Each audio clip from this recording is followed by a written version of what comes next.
Everyone, welcome to this channel. तो यहाँ पे डिस्कस करने जा रहा हूँ मैं सवाल, और क्वेश्चन में आपको दिया हुआ है कि एक सर्किट है consist of 3 identical lamps connected to a battery as shown in the figure. तो ये बैटरी से कनेक्टेड है, 3 आइडेंटिकल बल्ब्स हैं, ये ए, बी और सी 3 आइडेंटिकल बल्ब्स हैं। इस तरीके से कनेक्ट इनको किया गया है। When switch S is closed, जब इस स्विच को क्लोज कर दिया जाता है तो ए और बी की जो इंटेंसिटीज हैं, लाइट की इंटेंसिटी जो यहां से निकल रही है, उसके बारे में आपको बताना है कि उनके साथ क्या होगा। तो इस सवाल को कैसे हम सॉल्व करेंगे, पहले आप ये देखिए। तो यहां पे देखिए कि when S is open, when जो स्विच है हमारे पास इज ओपन, यदि वो ओपन है तो क्या होगा। यदि स्विच ओपन है तो क्या होगा, आपको सर्किट कुछ ऐसे मिलने वाला है। यहां पे है एक बैटरी और यहां पर है हमारे पास एक बल्ब का मतलब यहां पे कुछ रेजिस्टेंस होगा, इसका आर मैं मान लेता हूं इसका रेजिस्टेंस। तो इस वाले बल्ब का रेजिस्टेंस भी आर के बराबर होने वाला है। यहां पे एक और बल्ब लगा है, उसका रेजिस्टेंस भी आर होगा। क्यों आर होगा? बिकॉज ये तीनों बल्ब आइडेंटिकल हैं, इसका मतलब इन तीनों का रेजिस्टेंस भी बराबर होने वाला है। यहां पे एक स्विच है जो अभी ओपन है, तो हमें कोई फर्क नहीं पड़ता इससे कि यार ये ओपन है तो इसका मतलब इस पॉइंट और इस पॉइंट का कोई इलेक्ट्रिकल कनेक्शन नहीं है। तो आप चाहे इसको बनाएं तो ठीक है, नहीं बनाएं तो भी ठीक है, इससे कोई असर नहीं पड़ने वाला है। अब देखिए यहां पे बैटरी का जो पॉजिटिव टर्मिनल है, पॉजिटिव टर्मिनल से नेगेटिव टर्मिनल की तरफ इस तरीके से क्लॉकवाइज डायरेक्शन में इसमें करंट फ्लो हो रहा होगा, और बिकॉज ये सीरीज में रजिस्टर लगे हुए हैं तो सेम करंट इन सब में फ्लो हो रहा होगा। तो सबसे पहले मैं करंट की यहां पे बात करता हूं। करंट में लिख सकता हूं total EMF divided by total resistance of the circuit. तो टोटल ईएमएफ जो है यहां पे कितना दिया है, लेट्स से ई के बराबर मान लेता हूं। सो ई अपॉन 3R के बराबर यहां पे करंट फ्लो हो रहा होगा। अब करंट सब में सेम है, रेजिस्टेंस सबके सेम है, तो इसमें पावर और इसमें पावर वो भी बराबर होने वाली है। सो PA बराबर PB बराबर PC, ये किसके बराबर होंगे? I स्क्वायर R के बराबर ये होने वाले हैं। तो यहां पे मैं लिख सकता हूं इसको E square divided by 9R square into R। एक R से एक R चला गया, आपको मिलता है E square divided by 9R। तो ये पावर कंज्यूम हो रही होगी इन तीनों बल्ब के द्वारा अलग अलग, यानी कि जो बल्ब A है ये भी E स्क्वायर बाय 9R के बराबर पावर डिसिपेट करेगा, जो आपके पास B बल्ब है वो भी इतना ही पावर डिसिपेट करेगा, और जो बल्ब C है वो भी इतना ही पावर डिसिपेट कर रहा होगा। ये बात हमें समझ में आ गई। स्विच को जब क्लोज किया है उससे पहले की बात यहाँ पे की जा रही है। अब स्विच को हम क्लोज कर रहे हैं। अब स्विच को क्या कर रहे हैं? क्लोज कर रहे हैं। When switch is closed, when switch is closed, अब देखिए क्या होने वाला है। अब यहाँ पे कुछ अफलातून होने वाला है। ये हमारे पास रेजिस्टेंस R, यहाँ पे हमने एक वायर जोड़ दिया है और यहाँ पे एक रेजिस्टेंस R और लगा हुआ है। तो आप देख सकते हैं क्लियरली कि ये वाला जो रेजिस्टर है इसको शॉर्ट कर दिया हमने। इसका मतलब इस रेजिस्टेंस में से कोई भी करंट नहीं पास होगा, रेजिस्टेंस में से करंट पास होगा 0 के बराबर। पूरा का पूरा जो करंट है वो इस प्लेन वायर में से होकर निकल जाएगा, कोई भी करंट इस वाले रेजिस्टेंस में फ्लो नहीं होगा।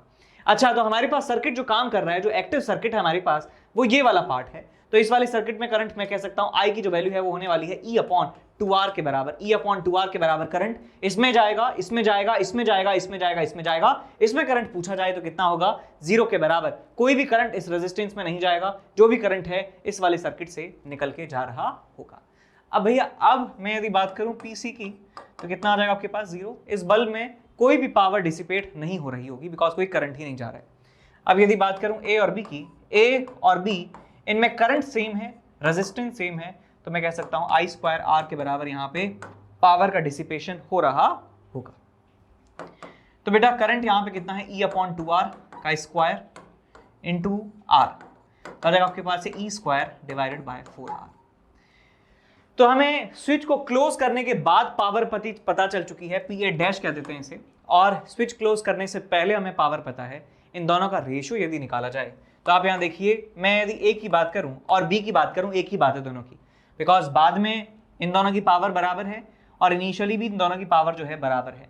तो मैं A के लिए जो रिलेशन कहूंगा, जो बात कहूंगा, वही B के लिए भी ट्रू होने वाली है बिकॉज ये दोनों बराबर हैं। सो PA डैश अपॉन PA की यदि बात की जाए, सो PA dash is E square upon 4R, और PA की यदि बात करें तो वो है हमारे पास E square divided by 9R, तो एक r से एक r कैंसिल आउट हो जाता है, e स्क्वायर से e स्क्वायर कैंसिल आउट हो जाता है, आपको मिलता है यहाँ पे 9/4। 9/4 की वैल्यू आपको मिलती है, 4 से गया 2 बार, 4 दूनी 8 और बचा आपके पास 1, 10, 4 दूनी 8 और बचा आपके पास 2, 4 5 20।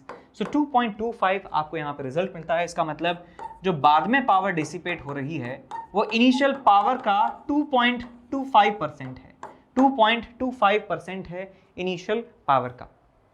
तो ऑप्शन देखिए यहाँ पे क्या होगा कि पावर जो है इंक्रीज हो जाएगी मोर देन 2 टाइम्स। कितनी इंक्रीज हो गई है?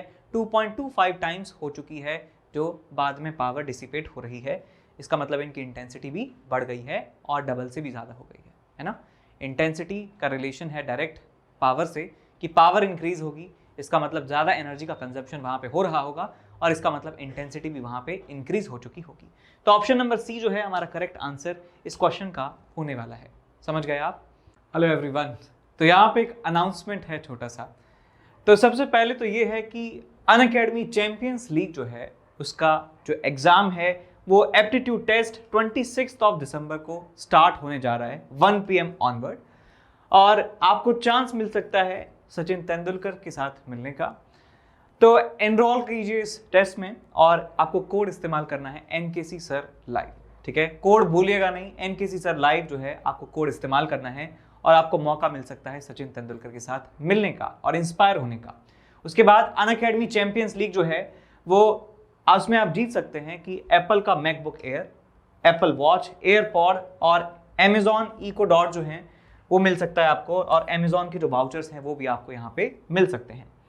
तो इसमें भी आप इनरोल कीजिए। आप भूलिएगा नहीं कि आपको जो कोड है अप्लाई करना है NKC सर लाइव।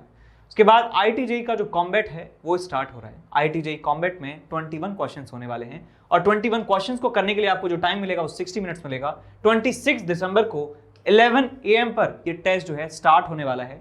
और इसमें क्या क्या बेनिफिट्स हैं यहाँ पे पता चल गया आपको कि IIT-JEE क्वालिटी के जो है क्वेश्चंस होने वाले हैं, बहुत ही क्वालिटी वाले क्वेश्चंस होंगे और जो प्रीवियस ईयर्स में क्वेश्चंस आए उन पे बेस्ड क्वेश्चंस होने वाले हैं। तो इन सवालों को करके आपको बहुत ज़्यादा बेनिफिट मिलने वाला है और उनके वीडियो सॉल्यूशंस भी मिलेंगे आपको। और 11th, 12th और 13th के जो बच्चे हैं उनके लिए अलग अलग टेस्ट होने वाला है और जो टॉप 25 रैंकर्स होने वाले हैं उनको उनका मेरिट सर्टिफिकेट भी मिलेगा। फर्स्ट रैंक जिसकी आएगी उसको गोल्ड मेडल मिलेगा और उसको स्कॉलरशिप मिलने वाली है 100%। रैंक 2 को सिल्वर, रैंक 3 जो है ब्रॉन्ज है और भी ढेर सारे जो हैं वो प्राइजेस यहाँ पे रखे हुए हैं। इसके बाद तीसरा अनाउंसमेंट ये है कि all India mock test series जो है वो JEE 2022 के लिए स्टार्ट होने जा रही है। स्टार्टिंग हो रही है 25 दिसंबर से 2 बजे से लेकर 5 बजे PM, दोपहर में 2 बजे से 5 बजे तक ये स्टार्ट होने वाली है। और इसमें ऑल इंडिया लेवल के जो JEE मेन के जो क्वेश्चंस हैं वो आपको प्रिपेयर करवाए जाएंगे टेस्ट के माध्यम से, और क्वेश्चंस जो हैं बहुत ही बढ़िया क्वेश्चंस हैं और उनके सॉल्यूशंस भी टॉप एजुकेटर्स द्वारा बनाए जाएंगे और डिटेल आपको रिपोर्ट दी जाएगी जिससे आपको पता चलेगा कि आपकी गलती जो है कहाँ पर है। और 200 लर्नर्स जो हैं उनको स्कॉलरशिप मिलने वाली है अप टू 100%। इसमें आप कोड यूज़ कर सकते हैं NKC sir live. NKC sir live जो है कोड आप यहाँ पे इस्तेमाल कीजिए यदि आप इसमें एनरोल कर रहे हैं तो।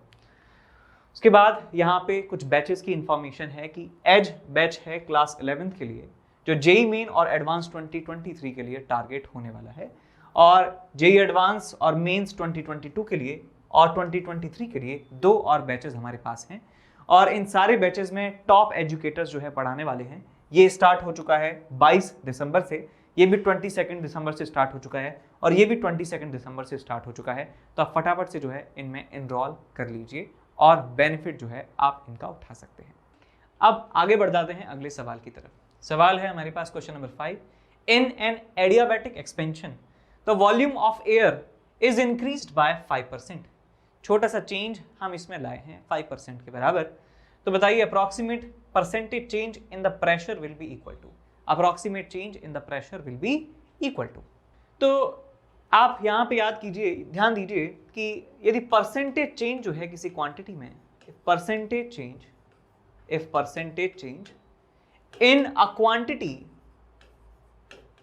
quantity is more than 10%, more than 10% है तो हम उसमें देसी मेथड इस्तेमाल करते हैं। तो हम देसी मेथड इस्तेमाल करते हैं, क्या इस्तेमाल करते हैं भैया? देसी मेथड जो है हम इस्तेमाल करते हैं, ठीक है। देसी से मेरा मतलब है रॉ, देसी से मेरा मतलब है रॉ, कोई डिसरेस्पेक्ट नहीं है देसी लोगों के लिए, बिल्कुल रॉ मेथड जो है हम इस्तेमाल करते हैं, एक प्रिमिटिव मेथड हम इस्तेमाल करते हैं, ठीक है।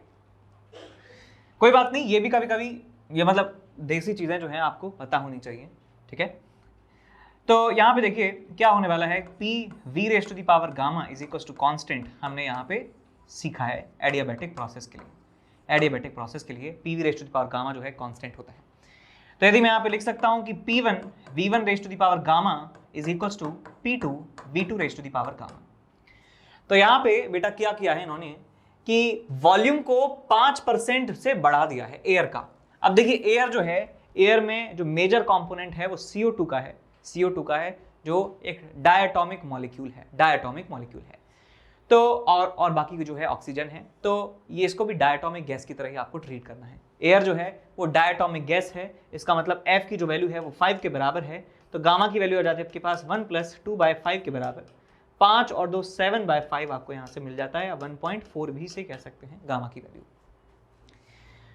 तो वॉल्यूम मैंने मान लिया पहले V0 के बराबर है, और अब हो जाता है 5% बढ़ा दिया तो 1.05 V0 के बराबर वॉल्यूम हो गया, ठीक है। तो यहाँ पे मैं ये वैल्यू पुट करने वाला हूँ।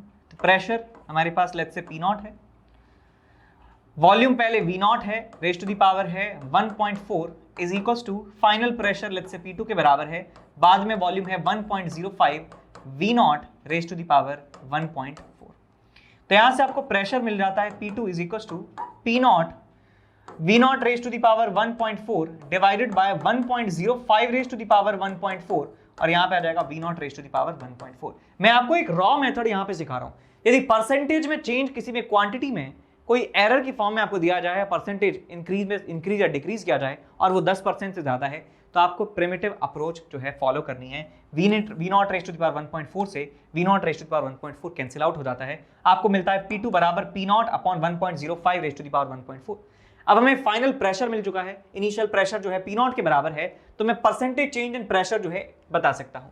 तो यहाँ पे परसेंटेज चेंज इन प्रेशर जो है, परसेंटेज चेंज इन प्रेशर कितना आ जाएगा आपके पास, delta P divided by P into 100। तो डेल्टा P की वैल्यू क्या लिखेंगे, डेल्टा P की वैल्यू आप लिखेंगे P0 माइनस P0 अपॉन 1. यहाँ पे क्या है 1.05 raise to the power 1.4 divided by original pressure है P0 इंटू 100। तो ये आपको गंदी सी कैलकुलेशन सॉल्व करनी ही पड़ेगी यदि परसेंटेज चेंज, परसेंटेज एरर 10% से ज्यादा है या ज्यादा है ना।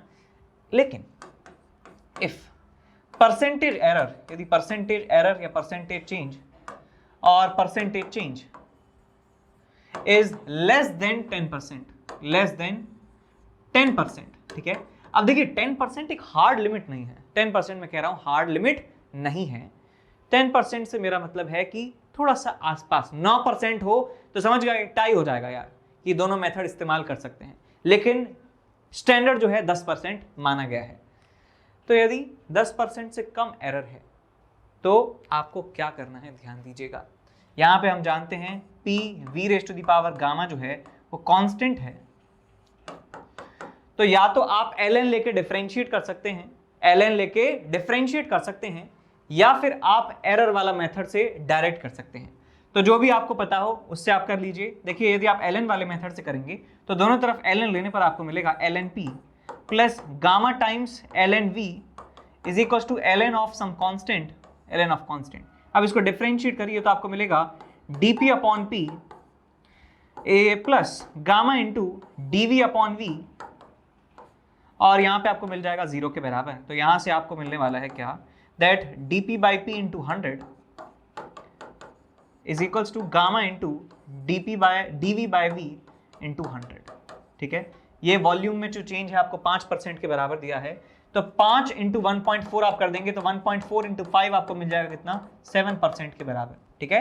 ये ln वाले तरीका ना इस्तेमाल करके आप डायरेक्ट भी लिख सकते हैं यहाँ से, that delta P by P plus gamma times delta V by V is equals to 0, ठीक है। आप चाहे तो ln वाले मेथड से कर सकते हैं, चाहे आप डायरेक्ट लिख सकते हैं, ठीक है।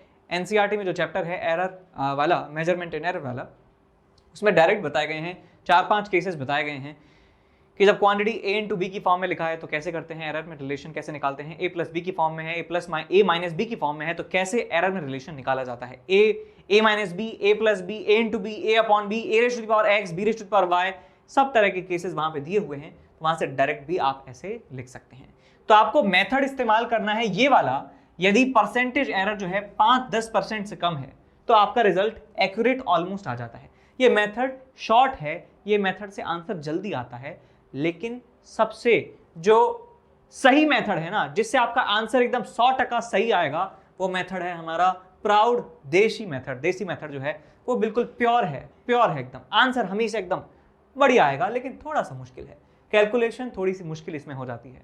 तो आप समझ गए, हमें तो भाई बेस्ट ऑफ बोथ वर्ल्ड चाहिए, तो हम ये करेंगे तरीका कि 10% से कम है तो ये वाला मेथड लगाएंगे, और 10% से ज़्यादा है तो ये वाला मेथड हम इस्तेमाल कर रहे होंगे। ऐसे काफ़ी सारे सवाल आते हैं कि मान लीजिए एक ऑब्जेक्ट की जो स्पीड है वो 30% से घटा दी जाती है, बढ़ा दी जाती है, तो बताइए काइनेटिक एनर्जी में कितना चेंज आएगा। तो वो सारे सवाल जो हैं हम देसी मेथड लगाकर जो है इस्तेमाल सॉल्व जो है उसे कर सकते हैं। समझ में आया? अब आगे बढ़ जाते हैं अगले सवाल नंबर 6 की तरफ। सवाल नंबर 6 में दिया है पैरेलल प्लेट कैपेसिटर है जिसका कैपेसिटेंस है 1 microfarad, has a charge of +2 microcoulomb on one of the plates and charge of +4 microcoulomb on the other plate. The potential difference developed across the capacitor is equals to. तो हमें दोनों plate पर charge दिया हुआ है और हमें उसका कैपेसिटेंस दिया है, तो आपको बताना है कि जो पोटेंशियल डिफरेंस उनकी दोनों प्लेट के अक्रॉस होगा वो कितना होगा।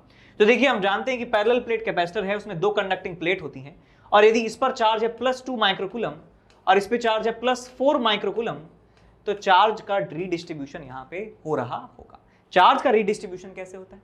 चार्ज का रीडिस्ट्रीब्यूशन ऐसे होता है कि this plus this divided by 2 + 4 यानी कि 6 डिवाइड बाई 2 3 माइक्रोकूलम, वो इसकी बाहर वाली सरफेस पर आएगा +3 माइक्रोकूलम, और यहां पर भी +3 माइक्रोकूलम के बराबर चार्ज आ रहा होगा, बिकॉज चार्ज कंजर्व है, इस वाली प्लेट पर टोटल चार्ज होना चाहिए, तो यहाँ पे +3 है तो यहाँ पे +1 माइक्रोकूलम चार्ज होना चाहिए, और यहाँ पे +2 टोटल है तो यहाँ पे +3 आ गया, तो यहाँ पे -1 माइक्रोकूलम चार्ज होना चाहिए। तो भाई जब हम कैपेसिटर की बात करते हैं ना, तो कैपेसिटर को जब चार्ज करते हैं, कैपेसिटर को चार्ज करते हैं तो बाहर वाला चार्ज जो है वो हट जाता है, ठीक है, अंदर जो है चार्ज हमें देखने को मिलता है। तो अंदर चार्ज रहने वाला है -1 माइक्रोकूलम +1 माइक्रोकूलम, तो चार्ज ऑन कैपेसिटर माना जाएगा 1 माइक्रोकूलम, ठीक है, और कैपेसिटेंस पता है 1 माइक्रोफैरेड के बराबर है, तो Q = CV फॉर्मूला इस्तेमाल कर सकते हैं, V = Q/C, तो 1/1 कितना आ जाएगा आपके पास 1 वोल्ट के बराबर, तो 1 वोल्ट हमारा आंसर होने वाला है। तो याद रखिएगा जब भी आपके पास कैपेसिटर की 2 प्लेट्स दी हुई हैं और उनके ऊपर चार्जेस अलग अलग थे तो उनका रीडिस्ट्रीब्यूशन करना जरूरी है, और उनकी इनर सरफेसेस पे जो चार्ज होंगे वो हमें लिखने होंगे। समझ में आया? तो नेक्स्ट क्वेश्चन यहाँ पे हम डिस्कस करने जा रहे हैं। क्वेश्चन में आपको दिया है the electric field intensity at all points in the space is given by this vector √3 I cap -j cap volt पर मीटर। तो यहाँ पे आपको इलेक्ट्रिक फील्ड वेक्टर फॉर्म में आपको दिया है। The nature of equipotential lines in XY plane is shown by, इन चारों ऑप्शंस में से आपको बताना है। तो आप चाहें तो ऑप्शंस देख के भी पता लगा सकते हैं कि सही ऑप्शन कौन सा होगा, लेकिन मैं यहाँ पे आपको स्क्रैच से बता रहा हूँ, बिकॉज अभी हम एग्जाम में नहीं हैं, हमारी उम्र है सीखने की, हमारा जो टाइम है वो अभी सीखने का है, ठीक है। तो जितना आप सीख सकते हैं उतना आप सीखने की कोशिश कीजिए, हमेशा आपकी ज़िंदगी में काम आने वाला है। तो इलेक्ट्रिक फील्ड इंटेंसिटी जो है इतना है, √3 I कैप माइनस में j कैप। तो इलेक्ट्रिक फील्ड को पहले आप ड्रॉ कीजिए। तो यहाँ पे मैं एक कोऑर्डिनेट एक्सिस ड्रॉ कर देता हूँ, ये आपके पास x एक्सिस है, ये आपके पास y एक्सिस है। मैं इस पॉइंट पे यदि बात करूँ, इस पॉइंट पे इलेक्ट्रिक फील्ड को ड्रॉ करने की यदि बात करें, तो इस पॉइंट पर इलेक्ट्रिक फील्ड के 2 कंपोनेंट्स हैं, √3 I कैप में और j कैप माइनस में है। तो माइनस में j कैप एक ऐसा वेक्टर और √3 कुछ ऐसा वेक्टर, तो ये √3 I कैप और माइनस में j कैप का समीशन है। यदि इन दोनों वेक्टर्स को यदि मैं ऐड कर देता हूं तो मुझे रिजल्टेंट वेक्टर मिलने वाला है कुछ इस तरीके से, और इस रिजल्टेंट वेक्टर का आप जानते हैं मैग्नीट्यूड कितना होगा, √3 का स्क्वायर + 1 का स्क्वायर, 3 और 1 4 का 2, तो ये हमें नेट इलेक्ट्रिक फील्ड मिल जाता है इस डायरेक्शन में। तो इस पॉइंट पर यदि मैंने नेट इलेक्ट्रिक फील्ड ड्रॉ कर लिया है तो मैं हर एक पॉइंट पर ड्रॉ कर सकता हूं कुछ इस तरीके से। यहाँ पे इलेक्ट्रिक फील्ड लाइंस जो हैं आपको दिखने वाली हैं लाइक दिस। ये इलेक्ट्रिक फील्ड लाइंस यहाँ पे मैंने ड्रॉ कर दी हैं इस तरीके से, इलेक्ट्रिक फील्ड लाइंस ऐसे हमने ड्रॉ कर दी हैं। पूरे रीजन में इलेक्ट्रिक फील्ड इस तरीके से फैला हुआ है, जाल बिछा हुआ है इलेक्ट्रिक फील्ड लाइंस का। इलेक्ट्रिक फील्ड लाइंस जो हैं इस तरीके से फैली हुई हैं, इलेक्ट्रिक फील्ड लाइंस इस तरीके से फैली हुई हैं। अब इक्विपोटेंशियल सरफेस के बारे में मैं जानता हूं सबसे पहली बात कि इलेक्ट्रिक फील्ड के परपेंडिकुलर होता है, या कह सकते हैं कि इलेक्ट्रिक फील्ड इक्विपोटेंशियल सरफेस के परपेंडिकुलर होता है। तो यहां पे एक ऐसा सरफेस होना चाहिए जो इलेक्ट्रिक फील्ड लाइंस के परपेंडिकुलर हो। तो यदि यहां पे मैं एक ऐसे प्लेन्स बना देता हूं, प्लेन्स इस तरीके से प्लेन्स बना देता हूं, तो ये जो प्लेन होने वाले हैं, ये जो प्लेन होने वाले हैं, दिस प्लेन का मतलब समझ रहे हैं ना?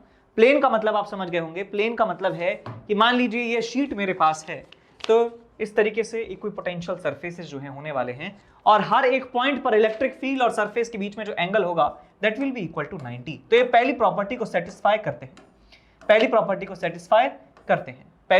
सेटिस्फाई करते हैं कि इलेक्ट्रिक फील्ड लाइंस ऐसे हैं तो इनके परपेंडिकुलर डायरेक्शन में जो प्लेन होने वाले हैं वो इक्विपोटेंशियल सरफेस कहलाने वाले हैं। अब दूसरी बात क्या है? दूसरी बात यह है कि इलेक्ट्रिक फील्ड लाइंस की डायरेक्शन में चलने पर पोटेंशियल, इलेक्ट्रिक पोटेंशियल कम होता है।